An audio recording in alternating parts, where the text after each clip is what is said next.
नबस्थि दखरा दुलाराय बर' फरायसा आफादा सेथि मासियाव उथ्रिसारनाय फरायसाफोरखौ बरायदों।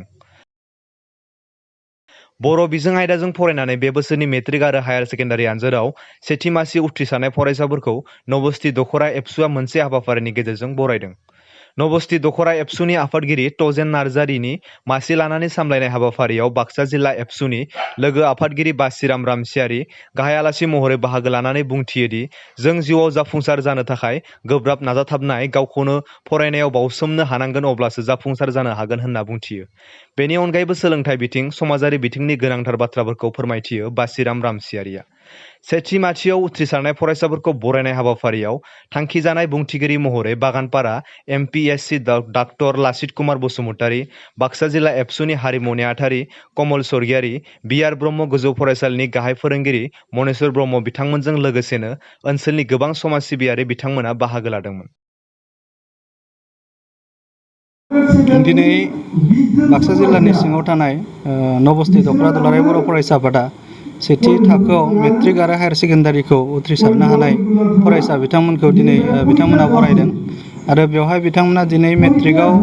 7 आरो हायार सेकेन्डारियाव गासै साइन्स आरो आर्ट्सखौ लानानै 12 सेथि थाखोआव उथ्रिसारनाय फरायसाफोरखौ बिथांमोना बरायदों आरो बेयाव बाहागो लानानै आं जोबोर गोजोननाय मोन्दों। मानोना बे हाबाफारियाव जाय फरायसाफोरखौ बरायदों फ्राय साफ्रोमबो फरायसायानो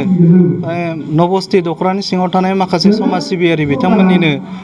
गथ' आरो बिथांमोना बर' बिजोंजों फरायनानैनो दिनै नैबे फिथाइखौ बिथांमोना लाबोनो हादों आरो बे हाबाफारियाव आं बाहागो लानानै फरायसा बिथांमोनखौ आं बेखौनो बुंदों जे जों जिउआव जाफुंसारनोबा साफ्रोमबो फरायसाया गोब्राब नाजाथाबनाय जोंनाव थानांगोन, जों गावखौ बावसोमनो हानांगोन आरो जोङो सोरखौबा नङा सोरखौबा बा सोरबा नङा सोरनिबा जोङो प्रिन्सिपाल आइडिय'ल'जि जों बेखौ लानानै जोङो इयुनाव जोङो साफ्रोमबो फरायसाया जों आवगायनो जोङो लानांगोन। दा बेखौ आङो बुंदों आरो जाय फरायसाफ्रा दिनै जाफुंसारबाय,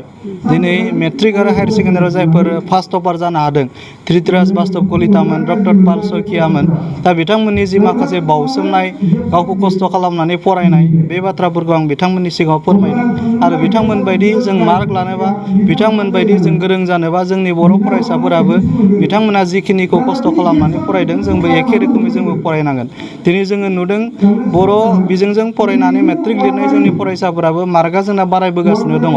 जे जोंनि फरायसाफोराबो दिनै बाक्सायावनो जोंहा दिपक बर' होननाय बिथाङा इउएन एकाडेमि कुमारिकाटानिफ्राय जोंहा 97 बिथाङा मार्क हिसाबै 582 मार्क मोन्दों आरो पार्सेन्ट हिसाबै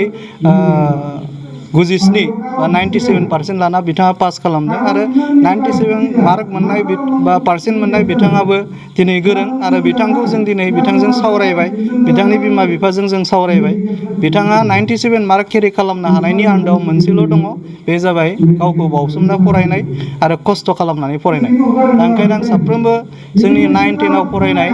नबस्थि दखरानि सिङाव थानाय जेसेबां फरायसालिफोर दङ बेयाव जोंनि 9, 10आव फरायनाय फरायसाफोर लोगोसेनो दिनै जोंनि साफ्रोमबो फरायसाफोरखौ आङो नैबे हाबाफारिनि गेजेरजों बेखौनो खावलायगोन, जोङो खस्थ' खालाम, बावसोमनानै फराय। फोरोंगिरिफ्रा जोङो दिनै जिबायदि फरायनो थिनदों, गिदिर गोलावफोरनि खोथाफोरखौ मानिना, बिमा बिफानि खोथाफोरखौ मानिनानै गावखौ दानायनि थांखिजों माबा नङा माबा मोनसे थांखि जोङो लानानै बे थांखिखौ जोङो सिगाङाव दोननानै अराय सम जों खस्थ' खालामनानै फरायनांगोन आरो बेबायदि खस्थ' खालामनानै फरायोबानो, बावसोमना फरायोबानो सानसे नङा सानसे गावबा गावनि जि थांखि बे थांखिया मोगथां महर मोनगोन। आं बेखिनिखौनो दिनैनि हाबाफारियाव आङो फरायसाफोरनो फोरमायदों।